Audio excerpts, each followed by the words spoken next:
Welcome to another episode. In today's episode, we will see where is the self. We are talking about self all along for a quite long time. But where is this self? Let us see the psychological aspects of this and the spiritual aspects as usual.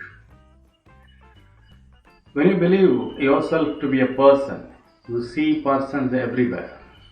In reality, there are no persons, only threads of memories and habits. This is by a quote from Ramana Maharishi from I Am That. Meaning of self, the total, essential or particular being of a person or individual. And the psychological aspects we will see now. The psychology of self is the study of either the cognitive, conative or affective representation of one's identity or the subject of experience.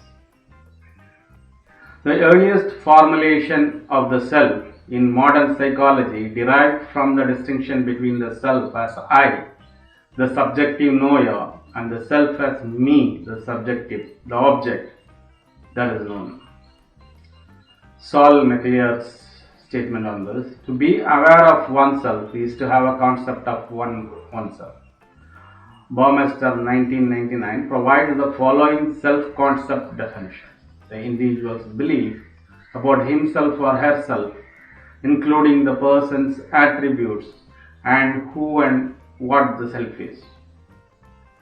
Carl Rogers in 1959 believes that the self-concept has three different components. The view of you, the view you have of yourself, that is self-image, how much value you place on yourself, that is self-worth or self-esteem, and what you wish you were really like, the ideal self, which the image you have of the ideal self, self-image, what you see in yourself.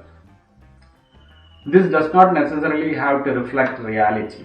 This may not be actuals or the reality. The self-concept, simply psychology, an article. The self-concept is influenced by our sense of identity. Two things have powerful effects on our true concept, self-concept. Opinions and judgments of other people make of us. Opinions and judgments other people make of us. Social comparisons, perceptions of the ways in which you are similar to and different from other people. Although the self is perceived by many to reflect our uniqueness as a human being, there is considerable evidence that it is influenced by culture. By around 18 months, however, children would curiously look at themselves in the mirror and touch the spot on their nose. They now recognized that the person they could see was them, and they were looking a little bit different than the normal. Why do children develop self-awareness at the age of 18 months? Research has shown that at around this time, children show a rapid growth of spindle cells, specialized neurons in the anterior cingulate, an area of the frontal lobe in the cerebral cortex of the brain, thought to be responsible for monitoring and controlling intentional behavior. Alman and Hassan Taub, 1999. This is a quote from them. There is also evidence among adults that this area of the brain is activated when people are self-aware. Khajer et al., 2002. Many social psychologists believe that people form a sense of self from a comparison process. When people are self-aware, they can think about whether they are a sort of persons they want to be, or whether there are ways in which they would like to change. If someone believes they are failing to meet the relevant standard, they put into operation a change in behavior in order to meet this standard. When they next self-reflect on that issue, they retest themselves, comparing their self to their values or the values of others for a second time. If the self still falls short of the standard, the feedback loop will repeat itself. If, however, the self and the standard are now in line with another, the individual will exit the feedback loop. When we are privately self-aware, we tend to experience intensified emotional reactions, behave in accordance with our true beliefs, and have more accurate self-perception. In contrast, when we are publicly self-aware, we are more likely to suffer from evaluation, apprehension, and behave in accordance with social norms, regardless of our true beliefs. The information about the self that we access when we are self-aware is stored in self-schemas, cognitive structures that hold knowledge about different aspects of the self. Self-schemes vary on the continuum from self-schematic schemas that are central to our self-concept to aschematic schemas that are irrelevant to us. Then let us see what Philippe Rochard says. Immediately after birth, infants are capable of demonstrating already a sense of their own body as a differentiated entity, an entity among other entities in the environment, level 1. This is evident, for example, when observing the rooting response of the newborns and what triggers it. When touching the cheek of a newborn, they tend to orient their head toward the touch simulation.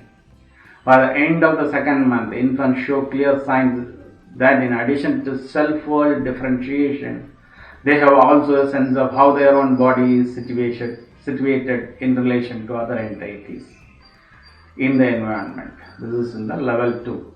Careful empirical work of Povinelli and colleagues in delayed self-recognition shows that it is not prior to approximately 3 years that children begin to grasp temporal dimension of the self, that the self pertains not only to what is experienced now, but also to what was experienced then.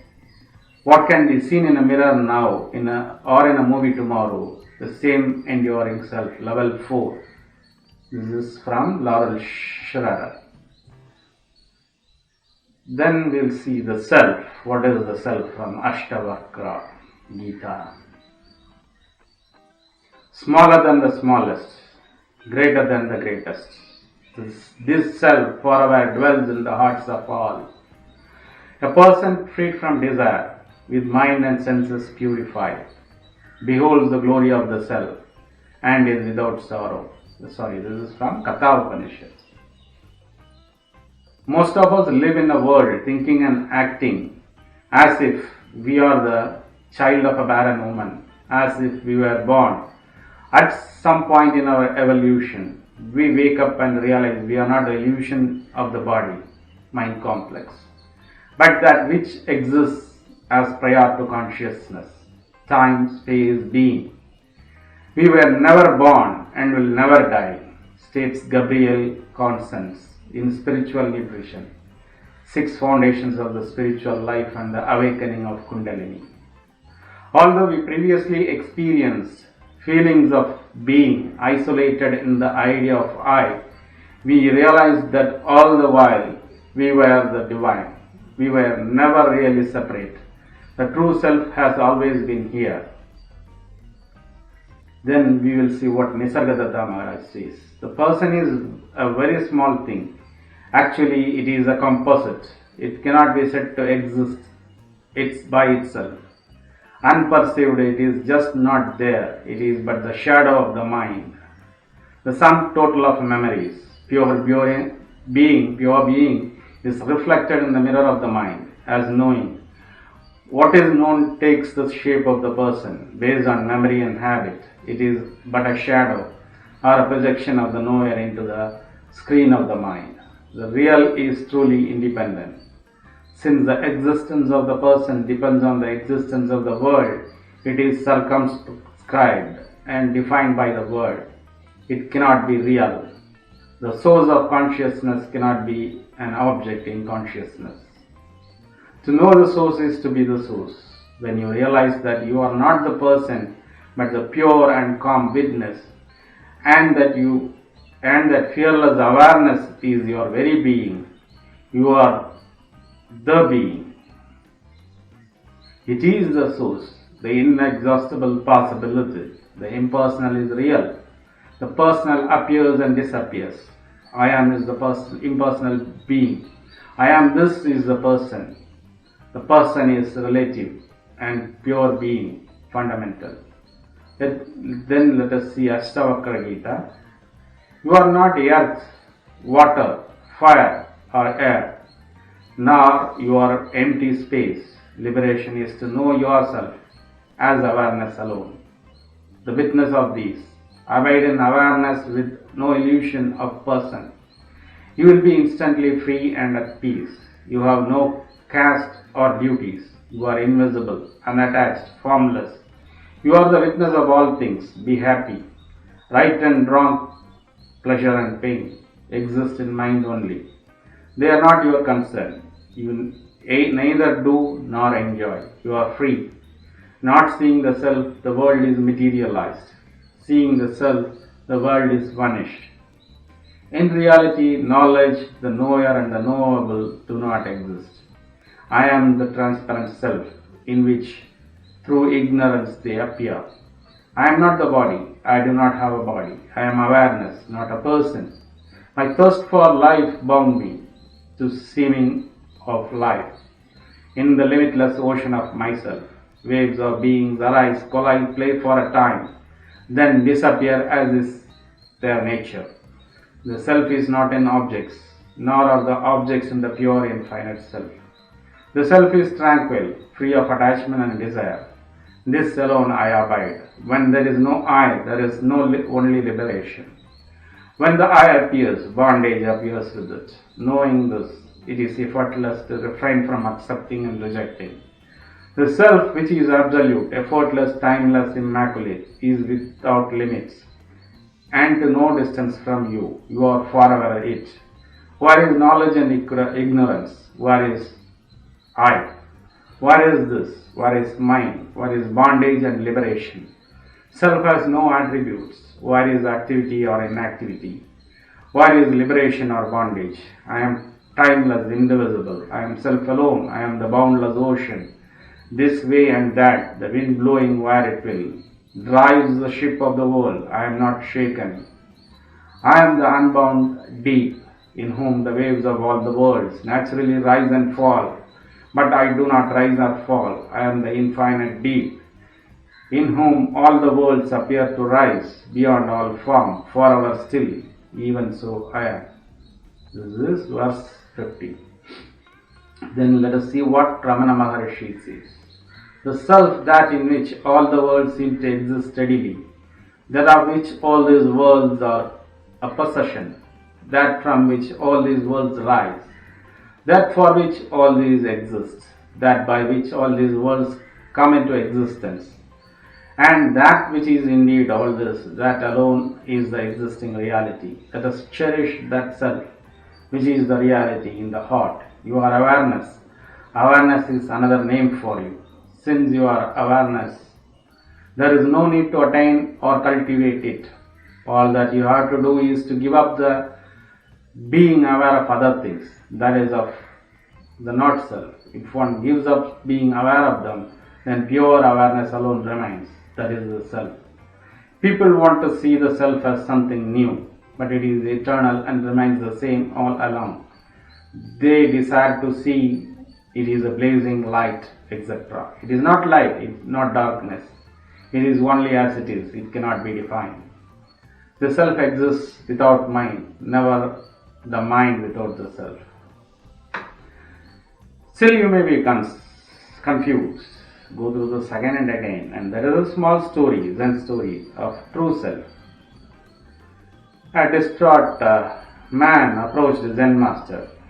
He pleaded with the Zen master, "Please master, I feel lost, desperate. I don't know who I am. Please show me my true self." But the teacher just looked away without responding. The man began to plead and beg, but still the master gave no reply. Finally, giving up in frustration, the man turned to leave. At that moment, the master called out to him by the name. Then this man turned. Yes, the man said as he spun around. There it is, exclaimed the master. With this story, we will end this episode. Stay with me for another episode. Subscribe to my channel. Thank you.